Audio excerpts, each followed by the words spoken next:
ఏకాదశి వ్రతం చాలా గంభీరమైన వ్రతం. అందుకే లోకంలో పెద్దలు ఏం చెప్తారంటే, స్వామి పుష్కరిణీ స్నానం, సద్గురోహపాద సేవనం, ఏకాదశి వ్రతం చాపి త్రయం అత్యంత దుర్లభం. ఈ మూడు చెయ్యలేరు అని చెప్తారు. ఎందుకు చెయ్యలేరు? స్వామి పుష్కరిణీ స్నానం, అక్కడికి వెడతాడు, ఆనందనిలయం చుట్టూ 100 మార్లు తిరుగుతాడు, కానీ పుష్కరిణిలో స్నానం చేద్దామన్న ఊహ వాడికి రానే రాదు. సద్గురోహ పాదసేవనం, సద్గురువు పాదములు పట్టుకునే అవకాశం ఇవ్వడు. ఎందుకు ఇవ్వడు? ఒక్కటే కారణం, నాకు అసలు కాళ్ళ నొప్పులే ఉండవంటాడు. ఆయన అసలు కాళ్ళు పట్టించుకోవడం ఆయన జన్మాంతరంలో ఆయన చేయడు. కాబట్టి అసలు గురువుగారి కాళ్ళు బట్టి అదృష్టం నీకు ఎప్పుడు వస్తుంది?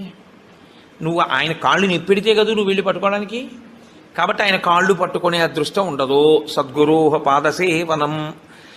ఏకాదశి వ్రతం చాపి, ఏకాదశి వ్రతము చెయ్యలేడు. ఎందుకు చెయ్యలేడో తెలుసా అండి?